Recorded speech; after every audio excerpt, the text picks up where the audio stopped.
This is my first opportunity to be involved in a media day here in Blount County, and I just like everybody said, it's just been a first-class operation here from the time we sat down to time we all get to leave. I was sitting at the table trying to think, because I know I want to spend a little bit of time. The media and other coaches, most of y'all don't know who I am.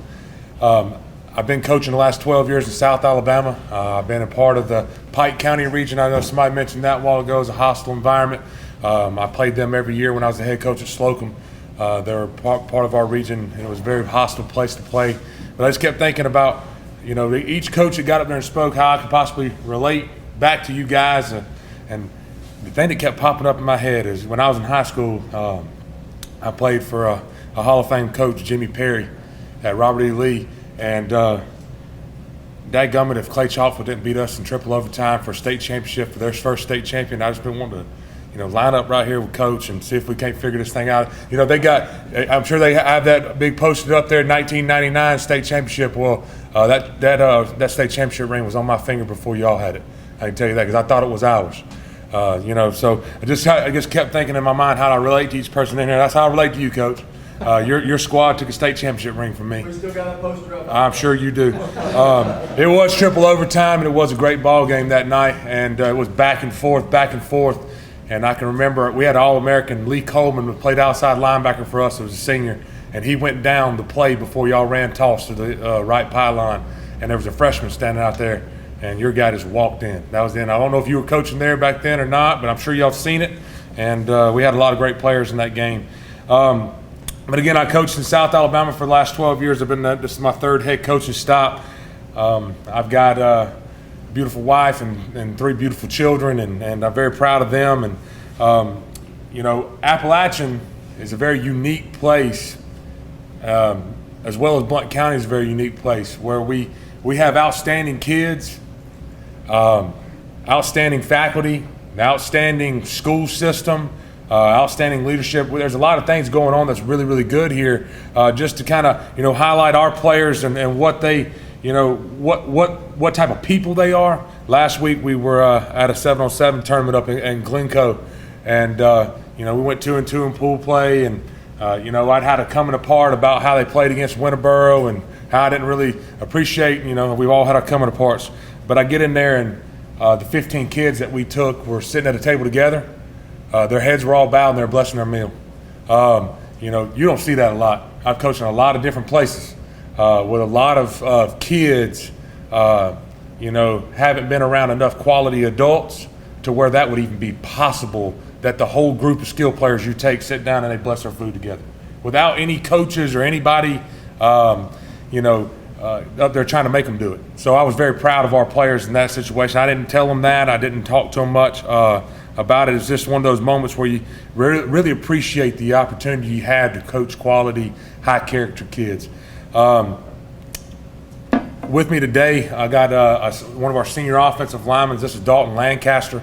As you can tell, Blount County's not short of big kids now. I heard 6'8", 295. I got 6'3", 290. I got a 6'5", 320-pound kid I left at the house. Dalton's going to do a great job for us on the offensive line, mainly because of his athleticism. He's probably the one offensive lineman that I've got right now that could probably get multiple amounts of playing time on our varsity basketball team if he wanted to. Okay, he's a good basketball player. He's a great athlete. He hears me tell him all the time that we got a long way to go in the weight room. He aspires to be a college football player. We got a long way to go in the weight room. But as far as athleticism and footwork, I would venture to see anybody else run the 5.10.5 better than he does as a 290-pound offensive lineman. He's an athlete. So and he's beat me in basketball quite often. So that's something that he can hang his hat on. You can see from the fall, he plays left tackle for us. He will be protecting the backside of our quarterback, and he is the best person on our team for that job. To my left is a very unique player in his own right. He would be our resident manimal, so to speak. He is the hardest working kid in our weight room. He is the energy. He brings the intensity. He will start on our defensive line somewhere. We're going to figure all that out. When I got to Appalachian, this is Hunter Kahn. I forgot to say that, but this is Hunter Kahn. He was one of those kids that didn't play last year. He was one of those kids, I ain't going to say people started writing him off, but it's kind of got the feeling, hey, coach, that probably ain't the one. And he knows I'm telling this because me and him's got a great bond. So what do? Well, I'm a coach from South Alabama. I've coached at Delville High School. I've coached a lot of different places that don't have great kids. I'm going to get that kid. That's the kid I gravitate to more times than not.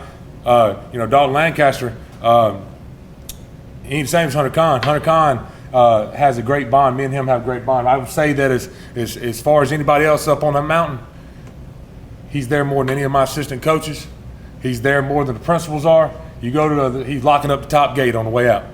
I mean, he's been there every day, and I think that's just because he knows that I believe in him, and I hope that he believes in me as much as I do him. So, in the weight room wise, there's not a kid on our team stronger than him.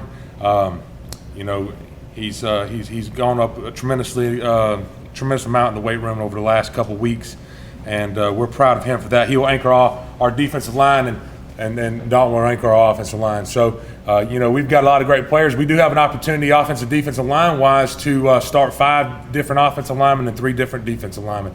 And at a 1A school, that's unheard of. Okay, so we're going to do that to begin with, or at least attempt it.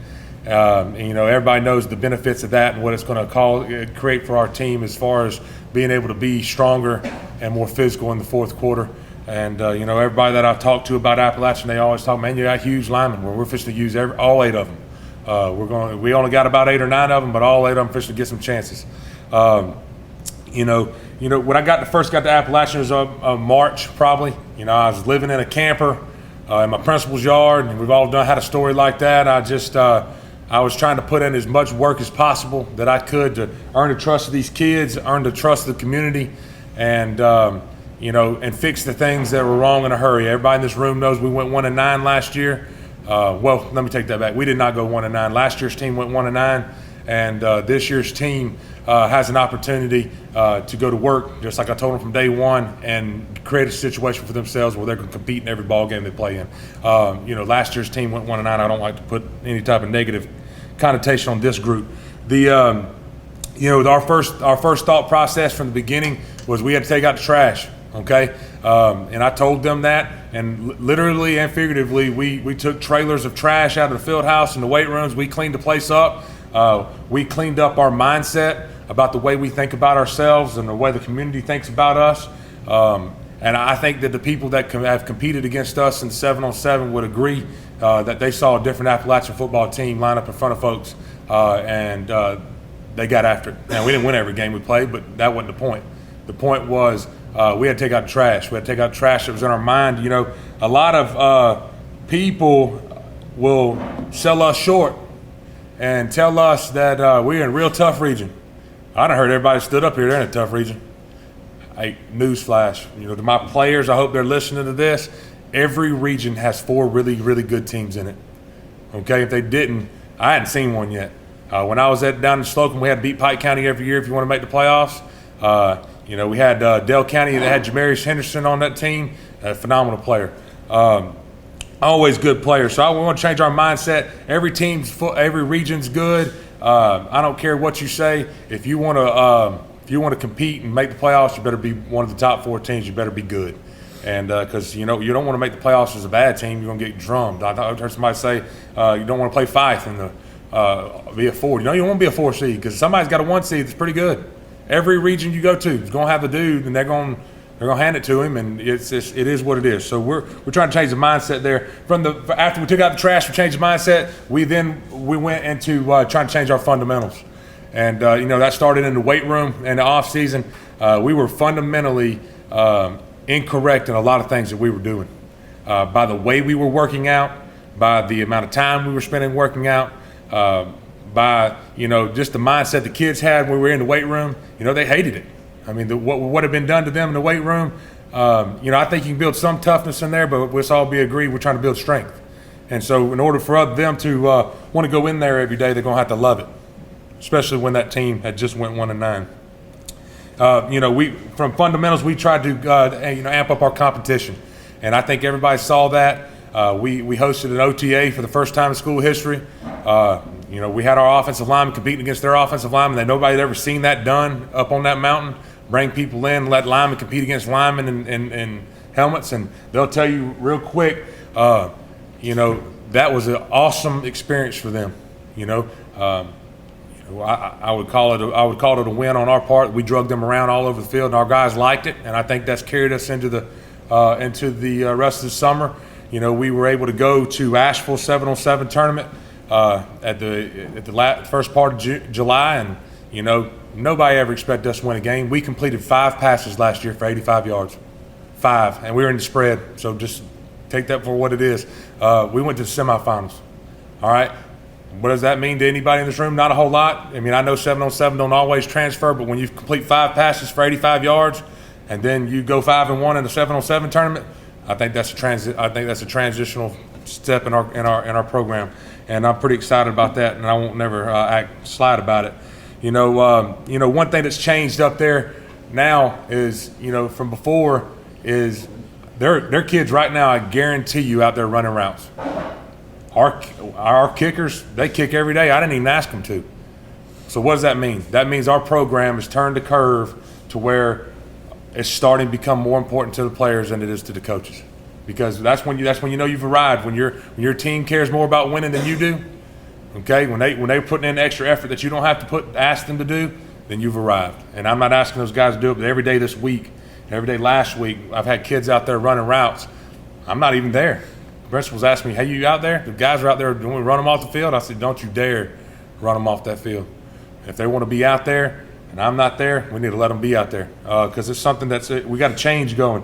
Again, I'm not saying that we're going to win every game, but I'm confident that I'm going to put the work in every day to give each one of these guys a chance to win. And I'm confident, especially with the leadership of these 2 young men up here, that we're going to put the work in every day to give ourselves a chance to compete, which I don't think that they were given that chance last year. And we all know real football starts on Monday.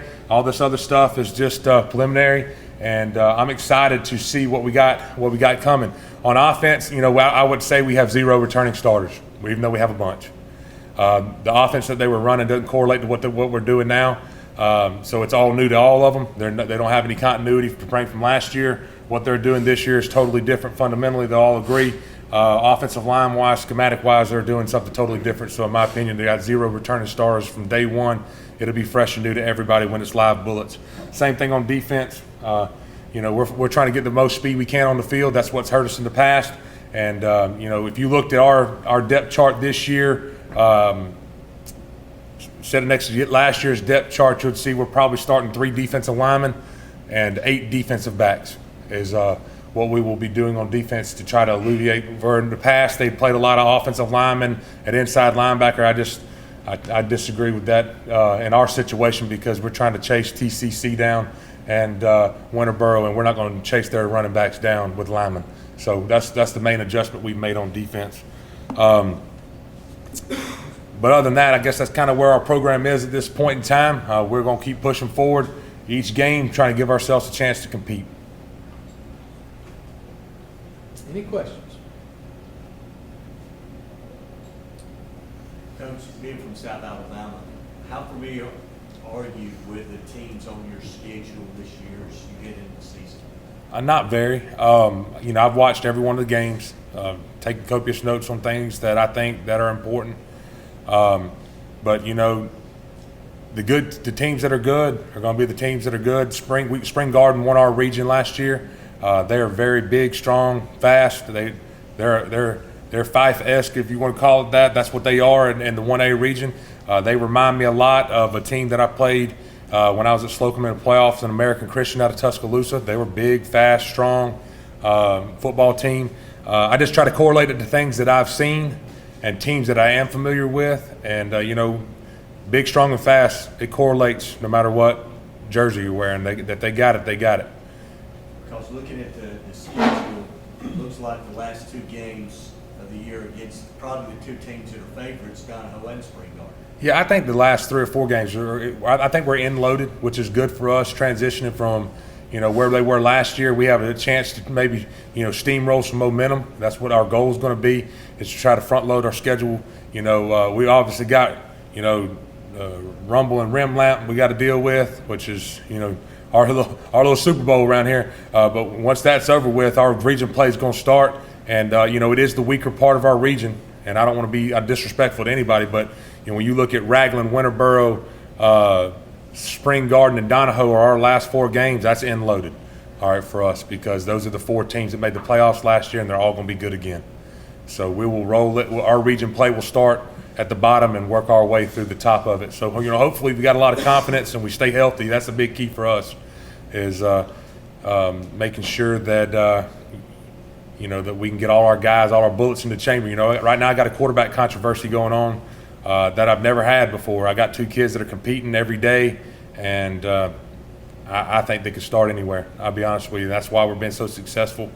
Both of them have great arms and both talented baseball players, and they both can run pretty good too. So one of them's going to start somewhere. I'm not going to get their names out there and call it controversy just yet, but I may, for the first time in my coaching career, play 2 quarterbacks. Anybody else?